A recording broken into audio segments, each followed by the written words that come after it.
नमस्कार। जी बिजनेस की खास पेशकश India mart emerging business forum season 4 में आप सभी का स्वागत है। इस कार्यक्रम के जरिए हमने देश भर में ट्रैवल किया है।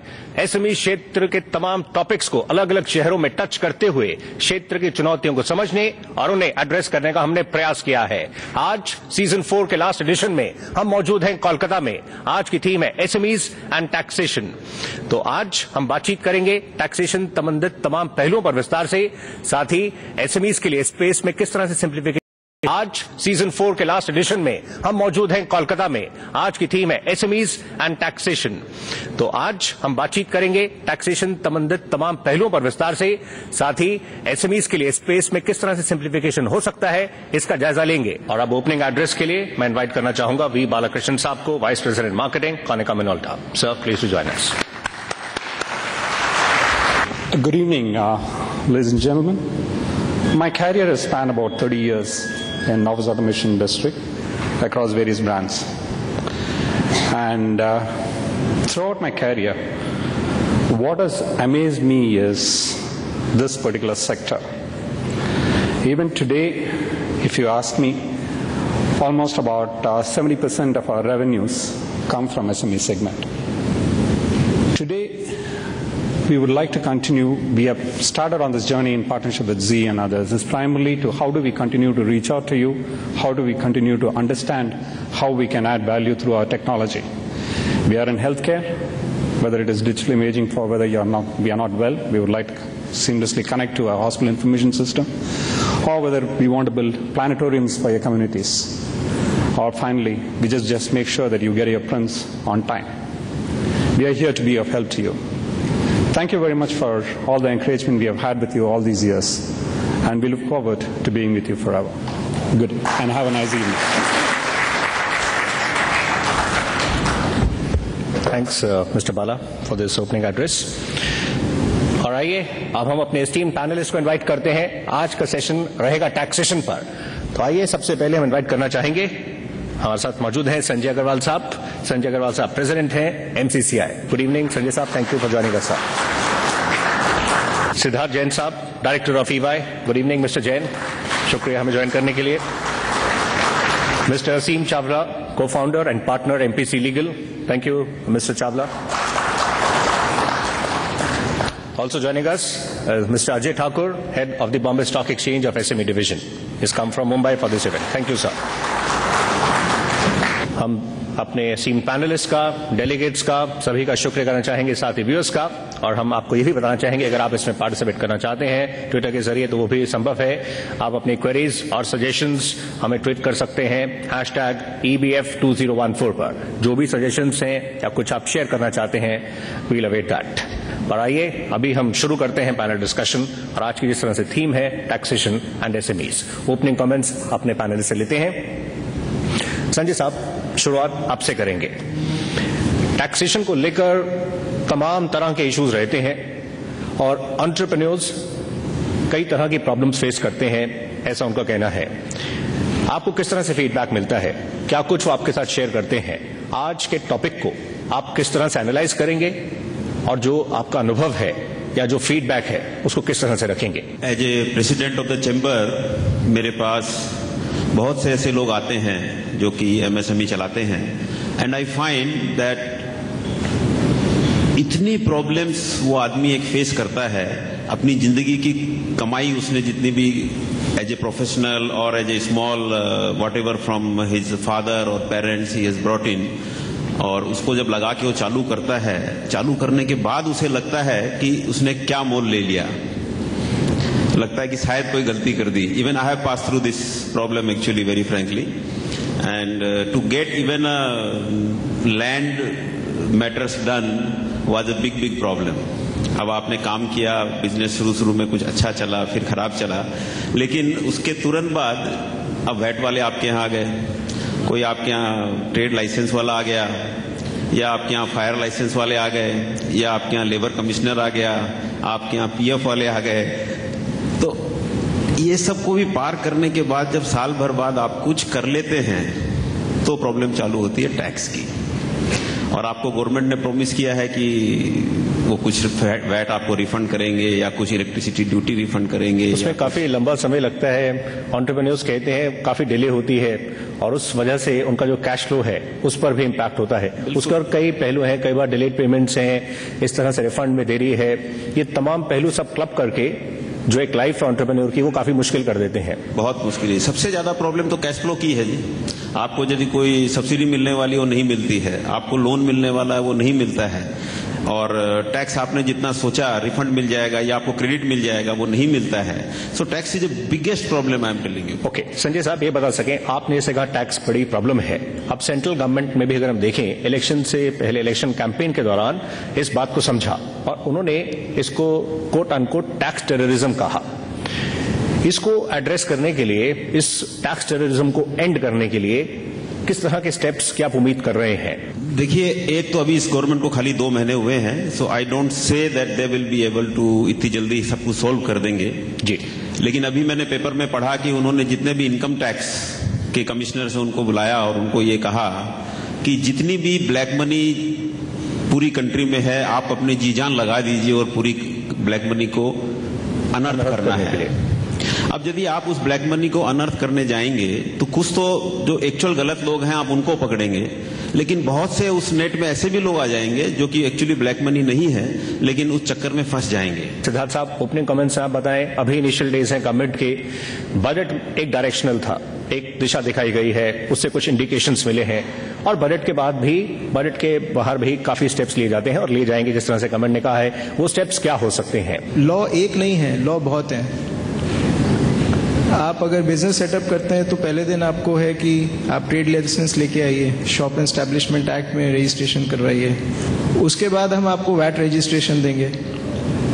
वैट रजिस्ट्रेशन मिलने में आपको डिपॉजिट देना पड़ता है, फिर CST रजिस्ट्रेशन लीजिए। कुछ आप मैन्युफैक्चर करते हो तो एक्साइज रजिस्ट्रेशन लीजिए। आपको अब सर्विस टैक्स रजिस्ट्रेशन भी लेना पड़ेगा, क्योंकि अगर आप कोई खर्चा करते हो तो रिवर्स चार्ज में शायद आपकी लायबिलिटी है टैक्स देने की। तो ये देखा गया है कि आप कुछ भी कर लें, कहीं ना कहीं गलती हो ही जाती है। वो चाहे जानबूझकर हम गलती नहीं करते हैं, बट लॉ इतना कॉम्प्लेक्स है कि हम गलती कर जाते हैं। और जब लॉ में ये लिखा है कि आज डिपार्टमेंट वाला हमारे ऑफिस में कभी भी आ सकता है, कभी भी रेड कर सकता है, कभी भी कागज मांग सकता है। हम SME सेक्टर में प्रॉब्लम ये है कि हम इतने ऑर्गेनाइज नहीं रहते, क्योंकि हमारे पास इतना बड़ा इंफ्रास्ट्रक्चर नहीं रहता कि हम बहुत हाईली क्वालिफाइड टैक्स एक्सपर्ट्स को एंगेज करेंगे या फिर उनको नौकरी पर रखेंगे। आप कह रहे हैं इंटेंशन ना हो, बट इतना ये कॉम्प्लेक्स होता है, तो फिर जिस तरह का मैंडेट अब गवर्नमेंट को मिला है और एक्सपेक्टेशंस काफी ज्यादा है, इंडिविजुअल से भी कह रहे हैं कि इस बार एक्सक्यूज नहीं चलेगा, मैंडेट आपको काफी ज्यादा है, तो क्या बोल्ड स्टेप्स लेने चाहिए? किस तरह से चेंज किया जाए या क्या फर्स्ट स्टेप हो, आगे का रोड मैप क्या हो? नहीं, हमने बजट में ये एक्सपेक्ट किया था कि काफी सिंप्लीफिकेशन आएगा। हमने बजट में ये एक्सपेक्ट किया था कि प्रोसेस वाइज सिंप्लीफिकेशन होगा, डॉक्यूमेंटेशन वाइज सिंप्लीफिकेशन होगा, परंतु इस बजट में हम गवर्नमेंट को भी कुछ नहीं कह सकते, बिकॉज 40-45 दिन की government can not be expected to actually bring about a total reformation. Aseem, आप बता सकें, सिंप्लीफिकेशन बॉटम लाइन है, इसको फ्रेंडली किया जाए प्रोसीजर्स को, ये कॉम्प्लेक्स हैं, सरल करते हुए ये जब तमाम पहलू होंगे तो जो टैक्स कलेक्शन है आपको लगता है वो भी इम्प्रूव होगा, उसमें भी बढ़ोतरी होगी? अभी उस फ्रंट पर भी काफी चैलेंजेस हैं। सबसे पहले तो देखिए, ये तस्वीर के 2 पहलू हैं। अगर आप टैक्स टेररिज्म को एंड करने की बात करते हैं, टैक्स पुलिसिंग की बात करते हैं, तो एक तरफ तो टारगेट इतना है, 4.1% आपने एक टारगेट इनहेरिट कर लिया, ये कह के कि जी पिछली गवर्नमेंट का ये टारगेट था तो हम इस पे कंटिन्यू रखते हैं। अब 4.1% of fiscal deficit as GDP requires कि आपकी 30% बढ़ोतरी होगी सर्विस टैक्स में, और नॉन कॉरपोरेट टैक्स रेवेन्यू 21% के आसपास बढ़ेगा। एक तरफ तो आप इतना एम्बिशियस टारगेट रखते हैं, दूसरी तरफ वो ट्रस्ट डेफिसिट जो इतने सालों से था उसको दूर करने का कोई ऐसा कदम भी नहीं उठाया गया। बड़ा जब मैंडेट भी था, फर्स्ट ईयर भी था, तो शायद कुछ बोल्ड इनिशिएटिव्स लिए जा सकते थे।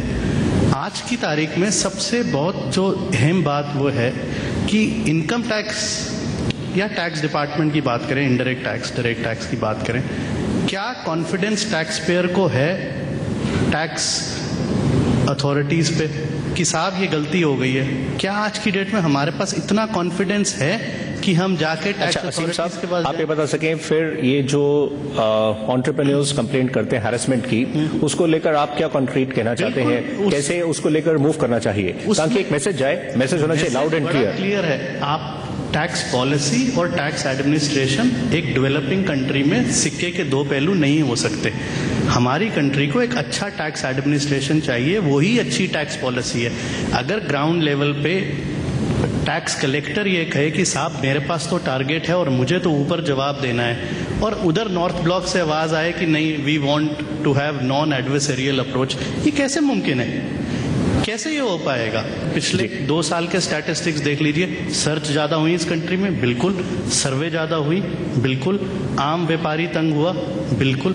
तो या तो आप एक ऐसी बोल्ड मूव लाएं, हो सकता है प्रिजम्पटिव टैक्सेशन पे बोल्ड मूव ले आइए, नो क्वेश्चंस आस्क, ठीक से फाइल टैक्स करिए, 1-2 साल में माहौल बदलेगा, आपके पास मैंडेट है, कॉन्फिडेंस गेन करिए। Okay, right. अजय साहब का ये रुख करते हैं। अजय साहब, हम बात कर रहे हैं एंटरप्रेन्योर्स किस तरह के प्रॉब्लम्स फेस करते हैं, लेकिन ये भी जरूरी है कि एंटरप्रेन्योर्स का जो स्टाइल ऑफ फंक्शनिंग है वो थोड़ा खुद भी इंट्रोस्पेक्ट करें, और एसएमईज खासकर एसएमईज का जो स्टाइल ऑफ फंक्शनिंग है जिसमें वो अपनी कई बार बुक्स भी मेंटेन नहीं करते हैं प्रॉपर्ली, उसको लेकर भी काफी प्रॉब्लम्स होती हैं। देखिए, जब हमारे को पैनलिस्ट ने बहुत इंपॉर्टेंट बात कही है कि लोगों को फाइनेंशियल लिटरेसी देनी पड़ेगी। सबसे बड़ी प्रॉब्लम जो आज कंट्री में है वो है कि इतने सालों में हमने एंटरप्रेन्योर्स को फाइनेंशियल लिटरेसी नहीं प्रोवाइड कर पाए, और फाइनेंशियल लिटरेसी नहीं है तो टैक्स लॉस तो है बहुत सारे, लेकिन टैक्स लॉस के बारे में भी वो ठीक से नहीं जानते हैं। जो कंसल्टेंट्स हैं वो भी शायद प्रॉपरली गाइड नहीं कर पा रहे हैं। और दूसरी बात है कि जब हम एंटरप्रेन्योर से भी मिलते हैं तो जो उनके बैलेंस शीट वगैरह की जो पहलू समझ में आती है वो कुछ ट्रांसपेरेंसी उसमें नहीं रहती है।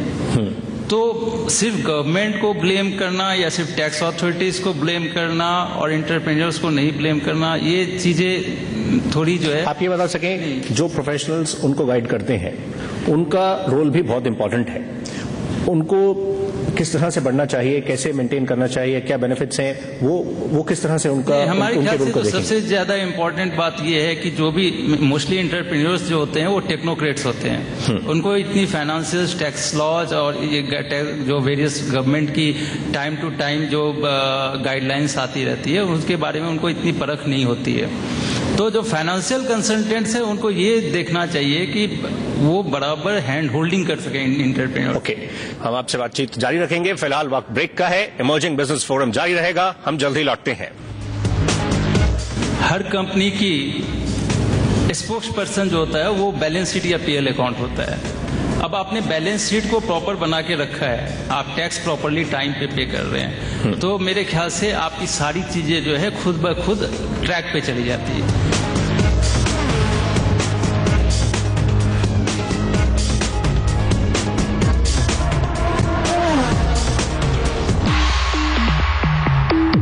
ये कहानी है रोहन की।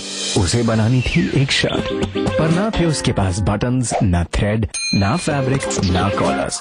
अरे मगर ये देखो, 14 लाख सप्लायर्स और 1 लाख प्रोडक्ट्स। ये आ गया थ्रेड सूरत से, बटन्स घूमते हुए मुरादाबाद से, फैब्रिक फ्रॉम लुधियाना और कॉलर्स पहुंच गए चेन्नई से। अब रोहन हजारों शर्ट्स बना सकता है पूरी दुनिया के लिए। Business comes together at India mart.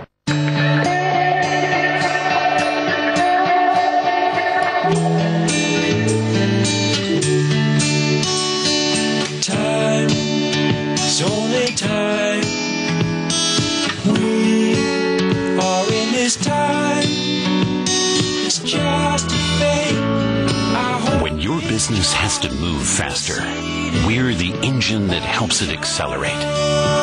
Giving shape to ideas, Konica Minolta.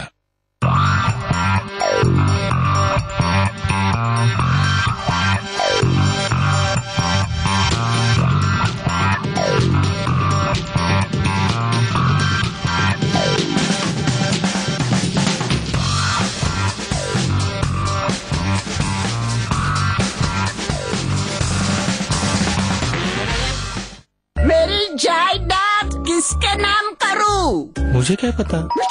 कौन सी वायर काटूं? नीली या पीली? जल्दी। ये सब क्या हो रहा है? एशियन पेंट्स का ट्रैक्टर इमल्शन जो लगाया है, लोग तो आपको समझदार समझेंगे ही, क्योंकि ये कम दाम में दे प्लास्टिक पेंट की शान और आम डिस्टेम्पर से 1.5 गुना ज्यादा फैले। Tractor emulsion.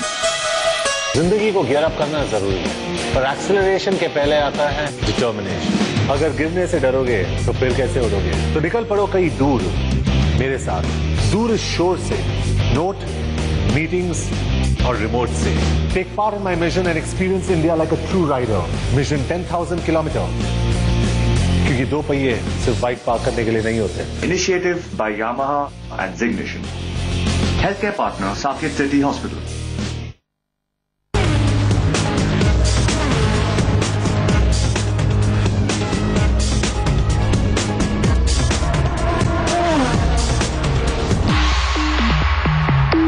Welcome back. आप देख रहे हैं इमर्जिंग बिजनेस फोरम सीजन 4। हम मौजूद हैं कोलकाता में। आज बातचीत हो रही है टैक्सेशन पर। सिद्धार्थ साहब, अभी जैसे अजय साहब ने कहा कि बुक्स मेंटेन नहीं होती हैं, जब ये बैलेंस शीट देखते हैं वो इतनी ट्रांसपेरेंट नहीं होती हैं। इससे एक और साथ में कनेक्टेड इशू है फाइनेंसिंग, जो कि बहुत बड़ा चैलेंज रहता है एसएमईज के लिए। जब वो बुक्स मेंटेन नहीं करते हैं प्रॉपर्ली और उसके बाद जब वो फाइनेंस के लिए फॉर्मल चैनल को अप्रोच करते हैं बैंक्स को, तो वो कंफर्टेबल नहीं होते हैं। अदरवाइज दूसरे सोर्सेज से लेने में बिजनेस करना भी कई बार अनवायबल हो जाता है। नहीं, ये बात एकदम सही है कि अगर हमारी बुक्स प्रॉपर्ली मेंटेन नहीं रहेंगी तो एक ट्रस्ट देखने वाले के पास जो रहता है, जिसकी बुक्स वो देख रहा है, वो चला जाता है। एक बार ट्रस्ट चला जाता है तो फिर वो जितने तरह के क्वेश्चन उसके दिमाग में आते हैं वही पूछता है, जिसकी वजह से आधी प्रॉब्लम वहीं हो जाती है। आज अगर आप टैक्स में भी देखोगे तो प्रॉब्लम कहाँ होती है? आज आप इनडायरेक्ट टैक्स देखो या कोई भी टैक्स देखो, इसमें लॉ बहुत कम पार्ट है। अब एक्साइज आप देखो, अगर आप मैन्युफैक्चर करते हो तो आपको एक्साइज देना है, लॉ इतना ही है। लेकिन हमें ड्यूटी देने के लिए इनवॉइस का क्या फॉर्मेट होना चाहिए, हमें रिटर्न किस फॉर्मेट में होने चाहिए, हमारी बुक से वो चीज़ प्रोडक्शन की फिगर मिलनी चाहिए, एक्साइज के जो रिकॉर्ड होते हैं वो फाइनेंशियल रिकॉर्ड से मिलने चाहिए। अगर ये रिकॉर्ड नहीं मिलेंगे और हम ठीक से रिकॉर्ड नहीं मेंटेन करेंगे तो हम किसी को सेटिस्फाई नहीं कर पाएंगे, और यही एक जड़ होती है डिस्प्यूट होने की, जो नेवर एंडिंग है।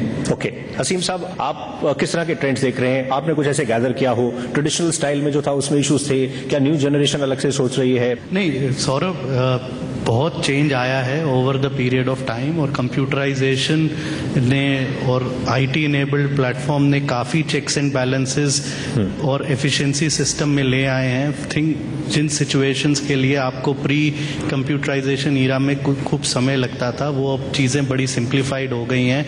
रिटर्न्स की अपलोडिंग एक सिंप्लीफिकेशन प्रोसेस हो गई है। तो उस चीज़ को लेके बहुत सी चेंज आया है।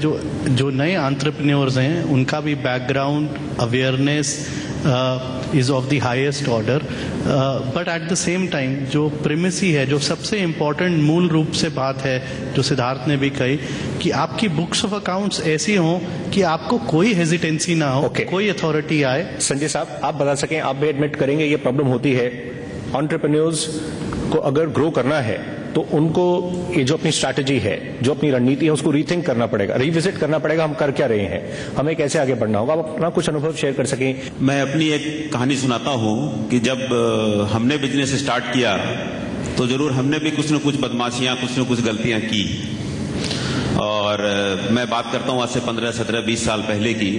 और एक समय आया जब मैं और मेरे पार्टनर हैं, हमने बैठ के एक दिन, मैंने I can not even forget that moment, शाम को बैठ के हमने डिसीजन लिया कि आज के बाद सब गड़बड़ बंद।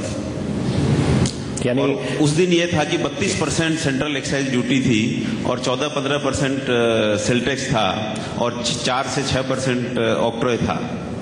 फिर भी हमने इतना बड़ा कदम उठाया, और उस समय शायद 10 दिन, 15 दिन, 1 महीने तक मन में यही रहा कि अब बिजनेस आगे नहीं कर पाएंगे। Now change to today, if I look back, और हमने यदि वो डिसीजन नहीं लिया होता तो हम आज जहां बैठे हैं, जहां की हम आज हमारी 2 कंपनियों में काफी अच्छा बिजनेस हम कर पा रहे हैं, हम कभी कर ही नहीं सकते थे। ग्रेट, आपने इस प्लेटफॉर्म पे एडमिट भी किया और फिर आपने ये भी बताया कैसे आपने चेंजेस किए और वो किस तरह से बेनिफिशियल रहे हैं। अपने आप में आपकी इस कहानी में ही कुछ लर्निंग्स हैं, कुछ मैसेज है, कुछ छिपा हुआ है जिससे एक सीख मिल सकती है। अजय ठाकुर साहब, आप इस पहलू को कैसे देखेंगे अभी जो रखा गया है? देखिए, मैंने उसी टाइम, इससे पहले भी मैंने ये बात कही कि फाइनेंशियल लिटरेसी और एक डिसीजन मेकिंग, जो प्रोमोटर्स हैं उनको एक चीज और समझना चाहिए कि किसी के चेहरे पे ये नहीं लिखा रहता कि वो ऑनेस्ट है या डिसऑनेस्ट है। हर कंपनी की स्पोक्स पर्सन जो होता है वो बैलेंस शीट या पीएल अकाउंट होता है। अब आपने बैलेंस शीट को प्रॉपर बना के रखा है, आप टैक्स प्रॉपरली टाइम पे कर रहे हैं, तो मेरे ख्याल से आपकी सारी चीजें जो है खुद ब खुद ट्रैक पे चली जाती है। जो हम टैक्स एंगल और ये सारी बातें कर रहे हैं, हमने देखा है कंपनी को स्मॉल कंपनी से मीडियम और मीडियम से लार्ज बनते हुए। तो अगर टैक्स प्रॉब्लम है तो सबके लिए across the line, across the companies है। ओके, तो ये बहुत जरूरी है कि हम कंपनी की जो सारी सिस्टम है और जो मोस्ट इंपॉर्टेंट चीज है फाइनेंशियल, आपकी फाइनेंशियल स्ट्रेंथ जो कंपनी की बढ़ानी है वो तभी बढ़ेगी जब आप सारे टैक्सेस और सारी जो फाइनेंशियल प्लानिंग है वो आपकी बैलेंस शीट और पीएल अकाउंट में दिखने लग जाए। जी, तो यहाँ काफी इंपॉर्टेंट पहलू आपके समक्ष रखे जा रहे हैं। हम एक और इंपॉर्टेंट जो रिफॉर्म्स होने जा रहा है उसकी तरफ मूव करेंगे। आप कुछ ऐड करना चाह रहे थे संजय साहब? एक चीज बोलना चाहता हूं कि जब आदमी कुछ चोरी करता है या गड़बड़ करता है, आप अपने आप को भी देखेंगे, यदि आप में से कुछ ऐसा करते हैं, आप उसको पास ऑन कर देते हैं कस्टमर को, आपके घर में कुछ नहीं बचता है, तो फिर ऐसा काम करके फायदा भी क्या? चलिए, इसी से हम मूव करते हैं आगे जीएसटी की तरफ। एक बड़ा टैक्स रिफॉर्म होने जा रहा है, गवर्नमेंट इस तरफ आगे मूव कर रही है। बजट में कहा गया एफएम की तरफ से कि वो होपफुल हैं कि इसको ईयर एंड तक वो आगे बढ़ाएंगे, और अभी जिस तरह से एमएस फाइनेंस ने भी कहा है कि वो जल्द ही इस तरफ आगे मूव कर रहे हैं। जो तमाम डेवलपमेंट्स हो रही हैं, जो बिजनेस करने के तरीके को ही बड़े पैमाने पर बदल देगा, उसको संजय साहब आप किस तरह से देख रहे हैं? कितने तैयार हैं इन तमाम जो गतिविधियां हो रही हैं, उनको आप किस नजरिए से देखेंगे? देखिए, आज मल्टीपल पॉइंट टैक्स लग रहा है। मैं कहीं पे सीएसटी देता हूं, यदि सीएसटी नहीं देता हूं और मैं स्टॉक ट्रांसफर कर देता हूं तो वहां की जो वैट है वो मुझे परेशान करती है, या यहाँ की गवर्नमेंट परेशान करती है कि आपने क्यों ट्रांसफर कर दिया। यदि मैं बेंगलोर माल ले गया, वहां से मैं फिर चेन्नई ले जाना चाहूं तो मेरे को प्रॉब्लम हो रही है। जब भी जीएसटी आ जाएगी तो ये सारे प्रॉब्लम्स खत्म हो जाएंगे। दूसरा, हमारा एक्सपीरियंस है ऐसा कि विथ जीएसटी ई गवर्नेंस आना बहुत जरूरी हो जाएगा, और जब ई गवर्नेंस आ जाएगा तो जितना भी 2 नंबर का काम होना या टैक्स की चोरी होनी, ये कम होना ही पड़ेगा। सिद्धार्थ साहब, इसमें काफी एप्रीहेंशंस हैं और जहन में कई सारे प्रश्न हैं। ये क्या हो रहा है, किस तरफ हम बढ़ रहे हैं, इसमें हमारे लिए क्या है, क्या कुछ बदलेगा, क्या कंपटीशन बढ़ेगा, इसको आप किस तरह से बताएंगे? क्योंकि इसमें काफी बड़े पैमाने पर काफी कुछ बदल जाएगा। आज के दिन अगर हम एक मैन्युफैक्चरर हैं या एक सर्विस प्रोवाइड करते हैं, तो हम मैन्युफैक्चर करते हैं तो एक्साइज ड्यूटी देते हैं, सर्विसेज प्रोवाइड करते हैं तो सर्विस टैक्स देते हैं, गुड्स बेचते हैं तो वैट देते हैं, और गुड्स स्टेट के अंदर आते हैं तो एंटी टैक्स देते हैं। जीएसटी में क्या होगा कि ये जितने भी टैक्सेस हैं ये सब हट जाएंगे, तो कोई एक्साइज ड्यूटी नाम नहीं रहेगा, कोई सर्विस टैक्स नाम नहीं रहेगा, कोई वैट नाम नहीं रहेगा। जीएसटी में 2 टैक्स हर इनवॉइस पे आपको लगाना पड़ेगा। एक होगा सेंट्रल जीएसटी यानी सीजीएसटी, और एक एसजीएसटी स्टेट जीएसटी। यानी एक पूरी कंट्री जो है वो एक तरह से कॉमन मार्केट हो जाएगी। इसमें जो तमाम आप टैक्सेस कह रहे हैं वो सारे टैक्सेस जिस तरह से एलिमिनेट होंगे, और कुल मिलाकर ये इकोनॉमी के लिए भी एक बूस्ट देगा। जहां तक ग्रोथ की बात है, उसको भी इससे पुश मिलेगा। बिल्कुल, एस्टिमेट और अनुमान तो ये है कि 1% जीडीपी में सिर्फ एक जीएसटी आने से इजाफा हो जाएगा।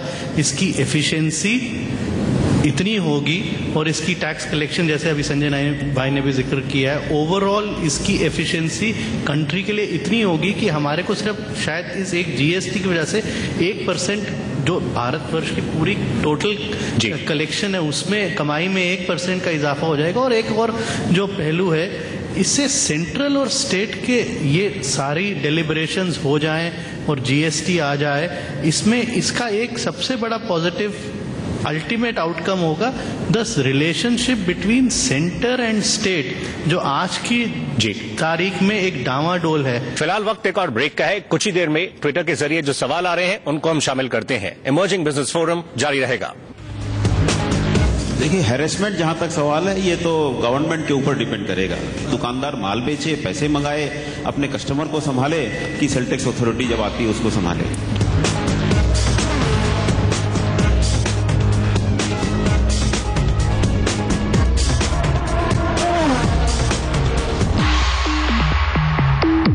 ये कहानी है रोहन की।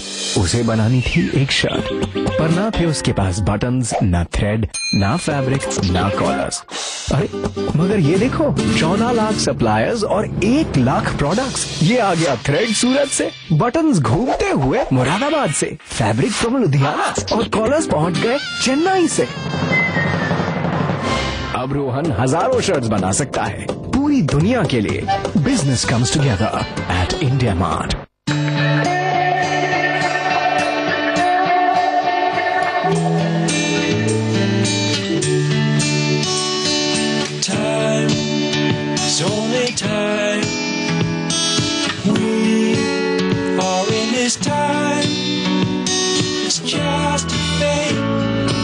When your business has to move faster, we're the engine that helps it accelerate.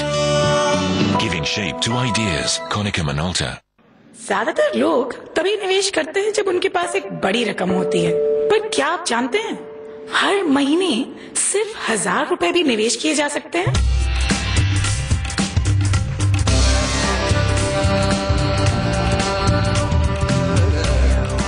Mutual fund investments are subject to market risks. Read all scheme related documents carefully. आज के हजारों शेयर्स में क्या है आपके लिए बेस्ट? गोल्ड खरीदें या सिल्वर बेचें? मार्केट बुलिश या बेरिश? करें अपने पैसों को मल्टीप्लाई। एसएमएस करें एपिक 56363 पर या लॉग ऑन करें epicresearch.co पर।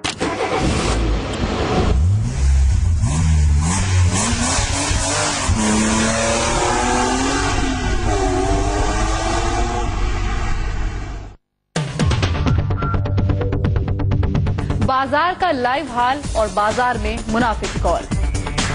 बाजार खुलने से लेकर बाजार बंद होने तक बाजार की हर बाजी। शेयर बाजार लाइव और अंतिम बाजी।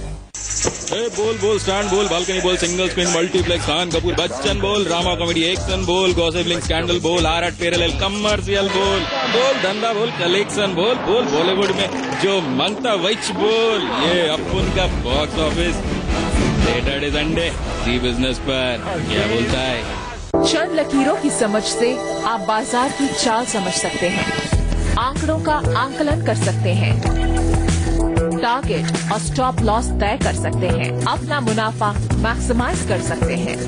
सेंसेक्स स्ट्रैटेजी से जुड़ी अपनी किसी भी प्रॉब्लम का सोल्यूशन जानने के लिए स्ट्रैटेजी स्पेस और अपना सवाल लिखकर 57575 पर एसएमएस करें।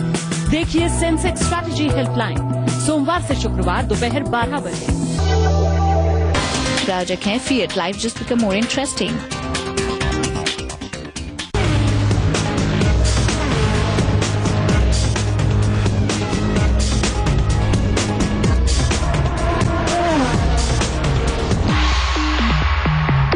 Welcome back. आप देख रहे हैं इमर्जिंग बिजनेस फोरम सीजन 4। हम मौजूद हैं कोलकाता में। आज बातचीत हो रही है टैक्सेशन पर।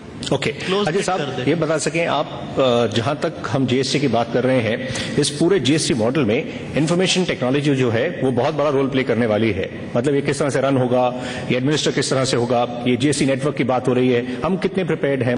देखिए, इंफॉर्मेशन टेक्नोलॉजी का रोल तो दिन पे दिन जो है बढ़ते ही जा रहा है। और जहां तक टैक्सेशन का है, आप कोई भी टैक्सेशन ले लें, इतने वर्षों में जो टेक्नोलॉजी है उन्होंने tax collection and tax information को भी लोगों तक काफी पहुंचाया है। जहां तक जीएसटी की बात करें, ऑफ कोर्स स्टेट और सेंटर का रिलेशन तो अच्छा होगा ही। दूसरी जो फायदे होंगे वो कॉर्पोरेट्स को होंगे। तो कॉर्पोरेट्स को बेनिफिट होगा, उनको 10 जगह पे नहीं जाना पड़ेगा, सब सिंगल स्टॉप सॉल्यूशन उनको मिल जाएगा और उनको भी टैक्स टाइम पे और प्रॉपरली देने की मोटिवेशन आएगी। एंड सिद्धार्थ साहब, ये जहां तक हम बात कर रहे हैं, इसके जो डेवलपमेंट्स हो रही हैं, इसमें एंटरप्रेन्योर्स कितना इसके लिए तैयार हैं, या उनके जो प्रश्न जिसके हम बात कर रहे थे उनके लिए आप किस तरह से रोड मैप जाना चाहेंगे और कैसे उनको आगे मूव करना चाहिए? मैं यही सजेस्ट करूंगा कि आज के दिन ये बहुत जरूरी है कि हम जीएसटी को थोड़ा समझें, अपने बिजनेस से उसको रिलेट करने की कोशिश करें और देखें कि जीएसटी अगर आता है तो हमारे बिजनेस में कहाँ इम्पैक्ट होता है। ओके, संजय साहब, एक आप पहलू बता सकें, जो हम बात कर रहे थे सिंप्लीफिकेशन के, आपने बताया कि ऐसे बिजनेस करने का तरीका बदलेगा, इसमें जो हैरेसमेंट की बात शुरू में हो रही थी, क्या उसको भी कुछ हद तक ये एड्रेस कर पाएगा? देखिए, हैरेसमेंट जहां तक सवाल है, ये तो गवर्नमेंट के ऊपर डिपेंड करेगा। If they want they will make such policies जिससे कि हैरेसमेंट कम हो। वो आज भी कर सकते हैं और आज भी चाहें तो ऐसी पॉलिसीज ला सकते हैं, एक ट्रस्ट पैदा कर सकते हैं हमारे और गवर्नमेंट के बीच में। कि आज देखेंगे तो उन्होंने किया है, सेल्फ डिक्लेरेशन हर एक बहुत सी चीजों में कर दिया है, लेकिन उसके करने के बावजूद भी बहुत ज्यादा, और आज भी चाहें तो ऐसी पॉलिसीज ला सकते हैं, एक ट्रस्ट पैदा कर सकते हैं हमारे और गवर्नमेंट के बीच में। कि आज देखेंगे तो उन्होंने किया है, सेल्फ डिक्लेरेशन हर एक बहुत सी चीजों में कर दिया है, लेकिन उसके करने के बावजूद भी बहुत ज्यादा इंटरवेंशन है। एक छोटा सा दुकानदार माल बेचे, पैसे मंगाए, अपने कस्टमर को संभाले, कि सेल टैक्स अथॉरिटी जब आती है उसको संभाले। जी, तो थोड़ा बहुत यदि कुछ गड़बड़ लगता भी है तो आई थिंक ट्रस्ट पैदा करना आज ज्यादा जरूरत है। ओके, कुछ सवाल ट्विटर से आ रहे हैं, उसका हम रुख करें। उससे पहले हम चाहेंगे इन ब्रीफ, आप अजय साहब आपसे शुरू करते हैं। एंटरप्रेन्योर्स के लिए आप बता सकें जीएसटी के लिए कैसे प्रिपेयर होना है? मेरे ख्याल से जीएसटी को प्रॉपरली समझे, उसकी सारी गाइडलाइंस समझे किस तरह से है। अगर वो नहीं समझ पा रहे हैं तो फाइनेंशियल जो एक्सपर्ट हैं उससे वो समझे, बैठ के समझे कि उसकी इम्प्लीकेशन क्या होगी उनके बिजनेस पे, उनकी प्रॉफिट या लॉस कैसे अच्छी हो सकती है, लॉस कम कैसी होगी, प्रॉफिट कैसे इंप्रूव होगी, और अकॉर्डिंगली फिर उसमें आगे बढ़े। असीम साहब, आपकी तरफ से कुछ सजेशंस? मेरे हिसाब से अगर आप अपने कैश फ्लोज को देखें, जो टैक्स के आउटफ्लोज हैं किस किस हेड में हो रहे हैं, और उसको मैप करें अपने P&L अकाउंट के साथ, तो ये एक अच्छी शुरुआत होगी। Over a period of time इस पे रजामंदी तो होगी। जी, सिद्धार्थ, आपकी तरफ से क्या सजेशन होगा, क्योंकि अभी से ही उसके लिए तैयार होना पड़ेगा? आज इनपुट साइड में हम क्या टैक्सेस देते हैं, आउटपुट साइड में क्या टैक्सेस देते हैं, कहाँ बेच रहे हैं मटेरियल, पूरा एक मैप कर लें। एंड उसी सिनेरियो में जीएसटी में क्या होगा वो एक मैप करने की कोशिश करें। अभी जीएसटी रेट क्या होगा ये किसी को नहीं पता, बट देन एक व्हाट इफ एनालिसिस कर लें कि समझ लीजिए अगर 18% आता है तो क्या सिनेरियो होगा, 25% आता है तो क्या सिनेरियो होगा, 20% आता है तो क्या सिनेरियो होगा। तो अगर आप ऐसा करोगे तब प्रॉब्लम्स उठेंगी। एक बार प्रॉब्लम आपको उठेंगी तब चेंबर से हम रिप्रेजेंटेशंस कर सकते हैं गवर्नमेंट को कि देखिए ये प्रैक्टिकल प्रॉब्लम है, इसको आप जब भी जीएसटी लॉ ला रहे हो इसमें उसको आप उसका निवारण करिए। ओके, संजय साहब, आपका हम रुख करें। इसी से सेंट्रिक एक प्रश्न भी आ रहा है और वो प्रश्न आप ही के लिए है। ये प्रश्न है उषा डे की तरफ से, and madam wants to know, she is saying, can there be some special classes, workshop for entrepreneurs to create awareness about GST? इसमें आप बता सकें, आप चेंबर को रिप्रेजेंट कर रहे हैं, आप चेंबर के प्रेसिडेंट हैं, एंटरप्रेन्योर्स को इस फ्रंट पर अवेयरनेस क्रिएट करने के लिए किस तरह से हेल्प हो सकती है ताकि वो उसके लिए अपने आप को तैयार कर सकें? देखिए, जब कभी भी कुछ भी नया होता है तो हर चेंबर, हमारा चेंबर भी ऐसी सेमिनार ऑर्गेनाइज करता है, एक्सपर्ट्स को बुलाता है और अपने जितने मेंबर्स हैं उनको बुलाता है कि उनको ट्रेन कर दे, उनको पहले से पहले समझा दे। और कोई भी प्रॉब्लम होती है, आप अपने चेंबर को यदि लिखते हैं तो तुरंत आपको उसका जवाब मिलेगा। चेंबर जीएसटी वालों से या वैट वालों से कनेक्टेड होता है, उनके कमिश्नर से कनेक्टेड होता है। कोई भी तरह का जवाब आप यदि चाहें, कोई प्रॉब्लम हो तो बिल्कुल चेंबर आपके साथ है, आपको ट्रेनिंग देगा, ये होता ही रहेगा। आइए अगले प्रश्न की ओर मूव करते हैं। ये सवाल डी के दास साहब की तरफ से है, and he is a salaried individual. उनका प्रश्न इस जिस तरह से फोरम पर है, ये जानना चाह रहे हैं कि why do salaried class bear most of the tax burden? ऐसा क्यों है? ये भी इनका इंटरेस्टिंग प्रश्न है। असीम साहब, आप इसको एड्रेस करना चाहेंगे? सबसे बड़ा चैलेंज जो पिछले 10-12 साल में यही रहा है कि टैक्स बेस नहीं बढ़ पा रहा, और उस वजह से इनकम टैक्स डिपार्टमेंट की एक टेंडेंसी है, जो लो हैंगिंग फ्रूट जिसे कहते हैं, कि जो एग्जिस्टिंग टैक्स पेयर है, whether you can create a situation that कि एग्जिस्टिंग टैक्स पेयर से शायद किसी वजह से और टैक्स कलेक्ट किया जाए। उसका मूल रूप से जो कारण मुझे लगता है वो जो ट्रस्ट डेफिसिट है। ओके, तो संजय साहब भी कुछ इसमें ऐड करना चाह रहे हैं। इन्होंने अपना कंसर्न शो किया है, इनफैक्ट एसएमई प्लेटफॉर्म पर ये अपना साथ में शेयर करना चाह रहे हैं एक्सपीरियंस, तो आप बताइए। दो बातें बोलना चाहूंगा। एक मजाक की बात है कि एक बार एक आदमी डॉक्टर के पास गया और उसने कुछ प्रॉब्लम्स बताई, तो डॉक्टर ने कहा कि तुम शराब पीना छोड़ दो। उसके दोस्त ने पूछा कि भाई तुमने शराब पीना छोड़ दिया? बोला नहीं, मैंने डॉक्टर को ही छोड़ दिया। तो शायद ये हम लोग टैक्स बेस को वाइडन करने की चेष्टा करते हुए में आज 10 साल, 20 साल, 30 साल कितने हो गए, और हम शायद जहां थे वहीं आज भी हैं। तो शायद हमें अपना जो हम जिस तरह से सोचते हैं या जिस तरह से हम लॉ बनाते हैं, शायद उसी को बदलने की जरूरत है। अजय साहब कुछ ऐड करना चाह रहे हैं? जहां तक टैक्स बर्डन है, ये तो रहने वाला है, ये कब जाएगा इसके बारे में कोई जानकारी नहीं। 20-25 सालों से ये बात चल रही है।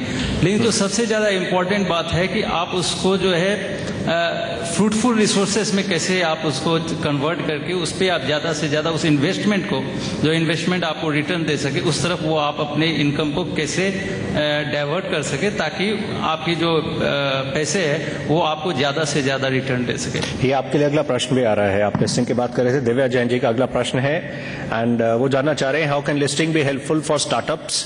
Is there any special offering for women entrepreneurs?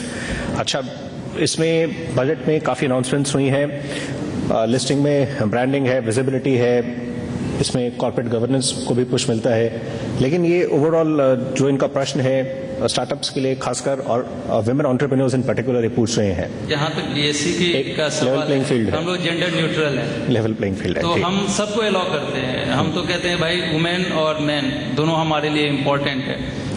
हम एंटरप्रेन्योर्स चाहते हैं ताकि एम्प्लॉयमेंट ज्यादा से ज्यादा लोगों को मिल सके, दिस कंट्री में मिल सके लोगों को। और इसके लिए हमने 2 प्लेटफॉर्म जो बनाई है, एक एसएमई प्लेटफॉर्म बनाई है और दूसरी जो है हमने इंस्टीट्यूशनल ट्रेडिंग प्लेटफॉर्म बनाई है, जो एकदम जस्ट उन्होंने स्टार्टअप की है कंपनी, उनके लिए इंस्टीट्यूशनल ट्रेडिंग प्लेटफॉर्म है। आप कंपनी को बहुत सस्ते, वेरी कॉस्ट इफेक्टिव मैनर में जो है आप इंस्टीट्यूशनल ट्रेडिंग प्लेटफॉर्म पे आप अपनी कंपनी को लिस्टिंग करा सकते हैं, और उसके बाद जो है आप अपनी इक्विटी को डाइल्यूट कर सकते हैं, इन्वेस्टर्स को बुला सकते हैं। कोई भी व्यक्ति अगर 10 लाख, 20 लाख, 25 लाख आप एक कंपनी में इन्वेस्टमेंट करना हो तो वो इन्वेस्ट कर सकते हैं। दूसरी जो हमने एसएमई प्लेटफॉर्म जो बनाई हुई है, वहां पे आप डाइल्यूट कर सकते हैं, 25% डाइल्यूट करके आप अपनी कंपनी को लिस्टिंग करा सकते हैं, फंड रेजिंग कर सकते हैं, ब्रांड बिल्डिंग कर सकते हैं, कंपनी में विजिबिलिटी ला सकते हैं। तो ये हमने एसएमई प्लेटफॉर्म जो लॉन्च किया है, और हमने जो इसके गाइडलाइंस रखे हैं वो काफी सिंपल रखे हैं। कोई भी कंपनी जिसकी post issue paid up capital 1 crore की है, नेटवर्थ 3 करोड़ की है और 1 करोड़ की नेट टेंजिबल एसेट है, वो अपनी कंपनी को एसएमई प्लेटफॉर्म पे लिस्टिंग करा सकती है। और विद इन 3 मंथ्स जो है कंपनी एसएमई प्लेटफॉर्म पे लिस्ट हो जाती है। लिस्टिंग का एक बहुत बड़ा बेनिफिट है टैक्सेशन में। बिल्कुल, अगर आपकी कंपनी लिस्टेड है तो long term capital gain tax 0 है, कि अगर आपने 20 रुपये आज इन्वेस्टमेंट किए किसी कंपनी में और 1 साल के बाद कंपनी शेयर का बहुत 60 रुपये हो जाता है, तो 40 रुपये जो आपको गेन होते हैं, उस 40 रुपये गेन पे आपको कोई भी टैक्स नहीं पे करना पड़ता है। तो आप अपने जो भी आपकी इनकम है उसको आप स्टॉक मार्केट की तरफ थोड़ा आप रूट कर सकते हो और इसकी बेनिफिट ले सकते हो। ठीक, आप कुछ ऐड करना चाह रहे हैं? आप तो बोल रहे हैं कि एमएसएमई अपने आप को शेयर इशू करे, लेकिन जिस तरह की सीएल कंपनी लॉ 13 बनाया है, तो मैंने उसका नाम दिया क्रिमिनल लॉ 13, CL 13। और आप यदि कुछ भी करें, मैंडेटरी इम्प्रिजनमेंट है, उसमें बहुत से ऐसे क्लॉजेज हैं, तो मेरे को नहीं लगता है कि बहुत से एमएसएमईज अपने आप को एक्चुअली शेयर इशू करवा पाएंगे। अगर मैंने अपनी जितनी कंपनियां हैं, मेरी मेन कंपनी छोड़ के, मैंने इंस्ट्रक्शन दिया है कि उन सबको कंपनियां मत रखो, सबको LLP बना दो। लेकिन अभी समाव 60+ मेरे ख्याल से प्रॉब्लम से भागने से प्रॉब्लम खत्म नहीं होता है, आपको सॉल्यूशन भी ढूंढना पड़ेगा। ये जो छोटी कंपनियां इतनी बड़ी बनी है, उसमें क्या सीख है, उसमें क्या सीखा जा सकता है, कैसे आगे बढ़ा जा सकता है? कंटिन्यूअस इनोवेशन, उनकी जो है विजिबिलिटी जो है काफी है, एक काम करने का जो ढंग है वो अलग है। और दूसरी बात है कि फाइनेंशियल प्लानिंग, बहुत सारे लोग जो है कंपनी खोल देते हैं लेकिन कोई प्लानिंग नहीं होती, बिना प्लानिंग के वो कंपनी स्टार्ट कर देते हैं। दूसरा, बिजनेस जो है वो दिल से नहीं किया जाता है, वो हर हमेशा दिमाग से किया जाता है। और बहुत सारे टाइम में हम देखते हैं कि लोग बिजनेस से इतने पैशनेट हो जाते हैं कि कैश फ्लो निगेटिव भी हो जाता है तो भी वो बिजनेस करते रहते हैं। तो जो एक बहुत ज़रूरी बात है वो ये है कि बिजनेस दिमाग से करे, कैश फ्लो को प्रॉपर देखे कि कैश फ्लो पॉजिटिव है कि नहीं। अगर इन सारी चीज़ों पे ध्यान दी जाएगी तो स्मॉल कंपनीज को लार्ज कंपनी बनने में ज़्यादा टाइम। हम आपसे बातचीत जारी रखेंगे। फिलहाल वक्त एक और ब्रेक का है। ब्रेक के बाद डेलीगेट्स के प्रश्नों को शामिल करते हैं। Q&A राउंड बस कुछ ही देर में। यदि आपके पास बोल्डनेस है तो फिर आप जो भी कुछ प्रॉब्लम आएगी आप उनको सक के आगे निकल जाएंगे। लोग बोलते हैं कि नथिंग सक्सीड्स लाइक सक्सेस। मैं बोलता हूं जो हमारी कहानी है कि नथिंग सक्सीड्स लाइक फेल्योर।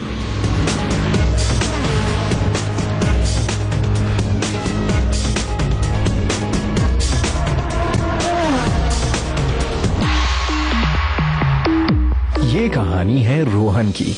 उसे बनानी थी एक शर्ट, पर ना थे उसके पास बटन्स, ना थ्रेड, ना फैब्रिक, ना callers.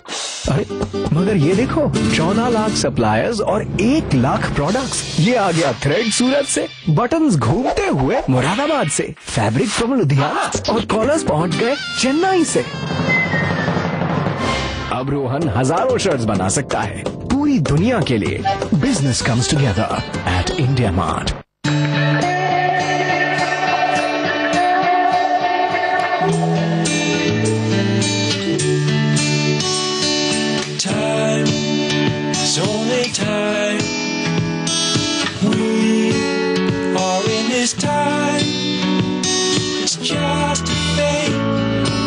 When your business has to move faster, we're the engine that helps it accelerate. Giving shape to ideas, Konica Minolta. जिंदगी को गियर अप करना जरूरी है, पर एक्सेलरेशन के पहले आता है डिटर्मिनेशन। अगर गिरने से डरोगे तो फिर कैसे उड़ोगे? तो निकल पड़ो कहीं दूर मेरे साथ। Take part in my mission and experience India like a true rider. Audition in your city, so hurry. Register now on www.mission10000km.com. Initiative by Yamaha and Zignition. Healthcare partner Saket City Hospital. कहती हैं ये इमारतें कुछ कहती हैं, यहाँ नन्ही मन्नतें रहती हैं। नजर आता है वो इरादा, निभाया प्रतीक ने जो वादा। प्रतीक ग्रुप, ये इमारतें कुछ कहती हैं। अक्सर काम के सिलसिले में मुझे यहाँ वहां जाना पड़ता है। दुनिया भर में खाना वगैरह भी अलग हो जाता है। वो कहते हैं ना, when in Rome do as the Romans do। लेकिन हम तो भारतीय हैं दिल से, और यहाँ की मिट्टी से जुड़ना हो तो बस यहाँ का स्वाद मिल जाना चाहिए।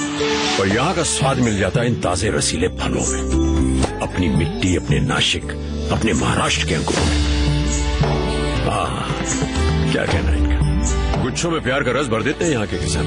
किसानों की मेहनत का मीठा फल, महाराष्ट्र के फल। आपने चखे क्या? पर भाई चखे कि नहीं? फिर मत कहिएगा कि अंगूर कट्टे। ताजा फलों के निर्यात में भारत का नंबर 1 राज्य, महाराष्ट्र के फलों की शान, फले फूले किसान।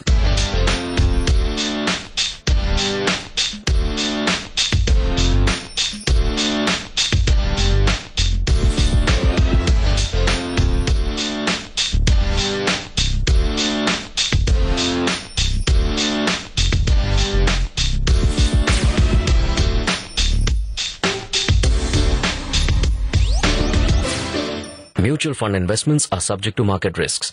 Read all scheme-related documents carefully.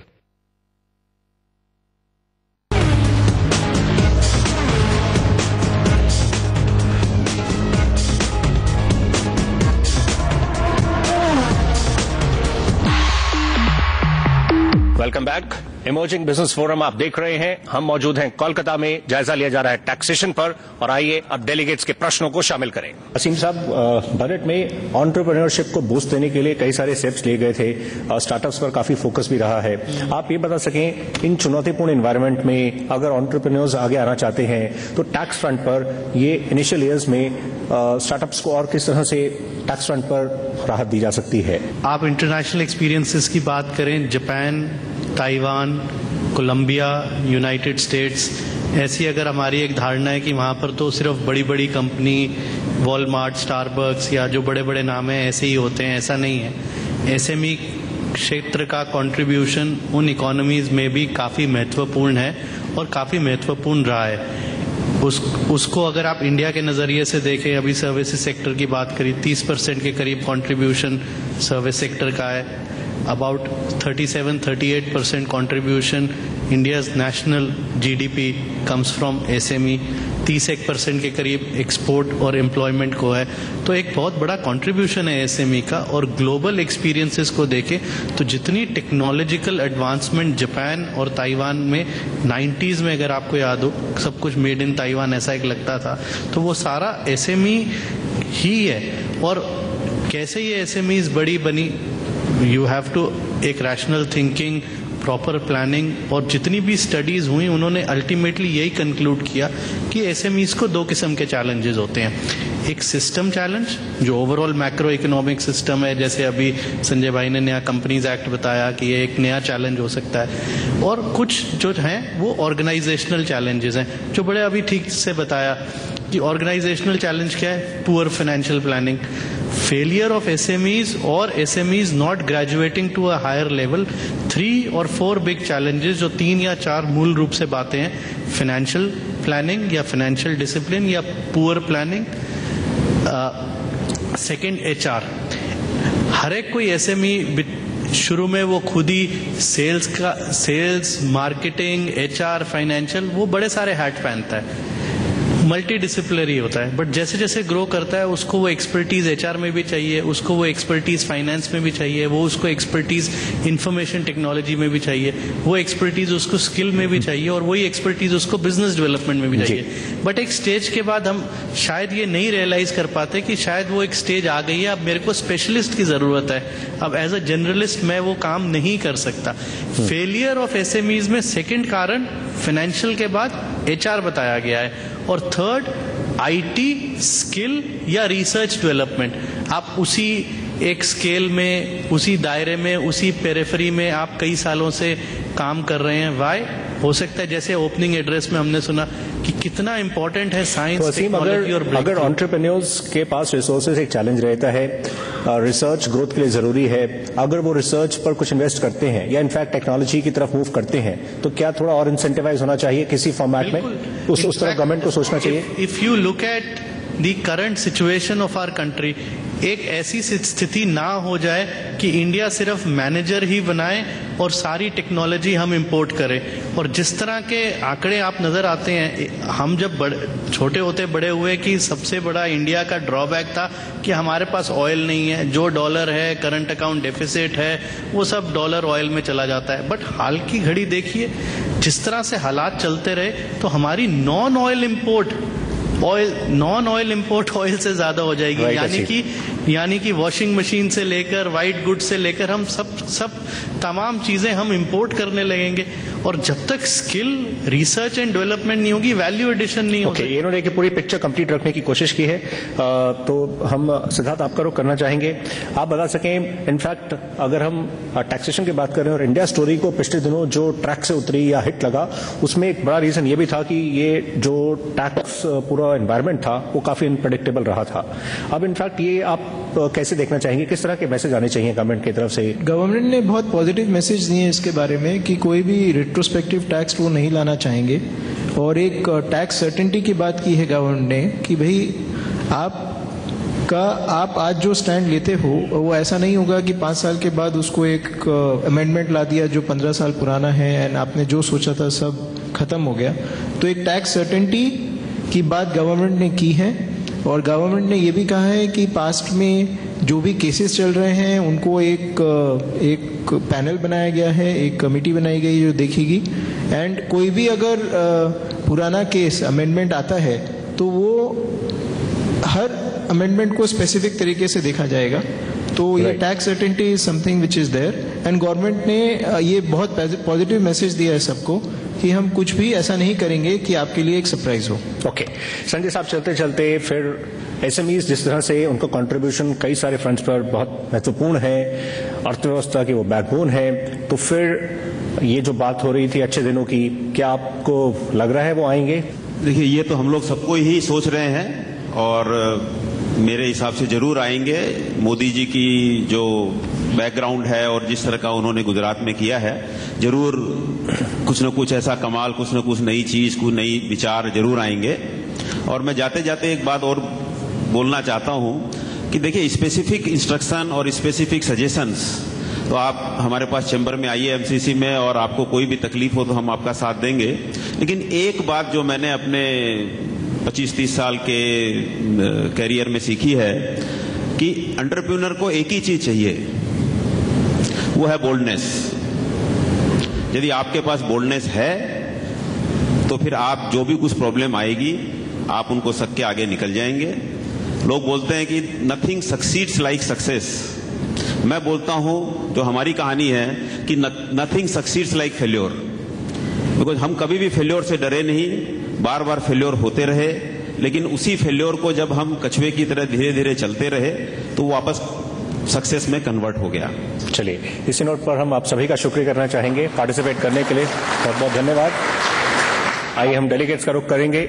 आपसे रिक्वेस्ट करेंगे आप इसमें फ्रीली पार्टिसिपेट करें। आपके जहन में जो प्रश्न है, जो सुझाव है, you can raise your hand and the mic will come up. एक छोटा बिजनेसमैन अगर टैक्स फर्स्ट ईयर 1 लाख देता है, सेकंड ईयर 5 लाख देता है, थर्ड ईयर 10 लाख देता है, उसके बाद वो फिजिकली डिसेबल्ड हो जाता है, तो गवर्नमेंट क्या सिक्योरिटी देती है? इनका पॉइंट काफी वैलिड। अगर कल को कुछ प्रॉब्लम हो जाए तो वो सोशल सिक्योरिटी नेट वो ओवरऑल एक इंडिविजुअल के लिए इंडिया में क्या है?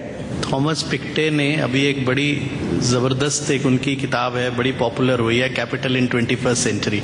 हर एक कोई वो पढ़ रहा है। उसमें एक उन्होंने एक बड़ा एक अच्छा दृष्टांत दिया है कि अगर एक ऐसा जन्नत हो, ठीक है ना, रविंद्रनाथ ठाकुर की हम धरती पे बैठे हैं, where the mind is without fear and head is held high, ठीक है ना। उन्होंने एक ऐसा एक ख्वाब देखा है कि जहां पर हर एक सॉवरन के पास एक डेमोक्रेटिक राइट हो कि वो कितना टैक्स दे, और ठीक जो भी रूल्स एंड रेगुलेशन उस हिसाब से उसके पास एक चॉइस होनी चाहिए that how much of their resources should be devoted to common goals such as education, health, retirement, reduction of poverty, sustainable development, and the final goal should be to reach an agreement that on how much we should pay and in what name we should pay. So let us all hope, wish and pray that it starts from Calcutta where we reach that utopia. Good evening everybody. This is Aditya Singhania from Sima Printers. Sir, I am very much willing to pay all the taxes on time as well as in full. No need to pay any cut tax and something like that. But there are certain expenses in day-to-day expenses in business, starting from packaging, starting from delivery, where we don't get any receipt and so. Recently we have done a filing something around say 10 lakhs rupees for this packing, delivering and all. And ITU has been asked ki why this expenses has been bear, because we don't have any invoices for that, so it has been totally disallowed. What is the right way to do it, because these are the original expenditure which we have bear. आपको problem आ रही है section 40A(3) की disallowance की वजह से कि cash payment है और वो डिसअलाउंस का एक्सपोजर है। बिल्कुल आपकी बात वाजिब है।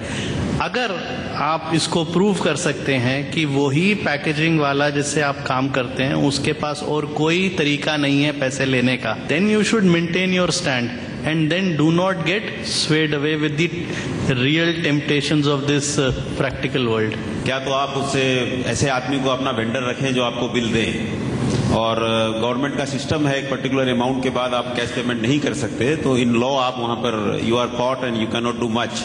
इलेक्शन से पहले एक बार सुना था कि बाबा रामदेव ने भी बोला था एक बार कि कुछ ऐसा आएगा जैसे बैंक ट्रांजैक्शन टैक्स टाइप का, जिसमें आपको कोई बुक्स ऑफ अकाउंट्स मेंटेन नहीं करनी पड़ेंगी, और जो भी आप बैंक से जो ट्रांजैक्शन करो उसमें एक परसेंटेज, सर्टेन परसेंटेज आपको दे देना होगा, और कैश ट्रांजैक्शन उससे एग्जेम्प्ट रहेगा। कैश ट्रांजैक्शन में आप उसको देख नहीं सकते हैं। तो ऐसा कुछ प्रैक्टिकली कुछ पॉसिबल है क्या? एक कहावत है, बोलते हैं जब बाबा जी आएंगे तो ताली बजेगी। तो देखिए, ऐसा आपने जो कहा, वैसे एक पूना के एक टैक्स के बड़े एक्सपर्ट हैं, वो मोदी जी से सुना है मैंने कि वो मिले हैं और उन्होंने सब बातें बताई है। लेकिन देखिए, आई डोंट नो कि पूरी वर्ल्ड में कहीं भी ऐसा कुछ ऐसा है क्या, और इस तरह का सब मेजर ट्रांसफॉर्मेशन करने के लिए शायद बहुत समय चाहिए, बहुत डिस्कशन, बहुत आर्गुमेंट्स करने पड़ेंगे, उसके बाद शायद कुछ ऐसा आ जाए। वी डोंट नो कि वर्ल्ड में भी कहीं ऐसा कुछ है क्या। So then we'll wind up to this session. आप सभी का बहुत बहुत शुक्रिया पार्टिसिपेट करने के लिए, and thank you all of you. तो इमर्जिंग बिजनेस फोरम के कोलकाता राउंड से आज के लिए बस इतना ही। सीजन 4 का ग्रैंड फिनाले लेकर हम दिल्ली में जल्द ही आपके समक्ष हाजिर होंगे। आप मीनवाइल हमें ट्विटर और फेसबुक पर फॉलो कर सकते हैं। अभी के लिए बस इतना ही। नमस्कार। Thank you.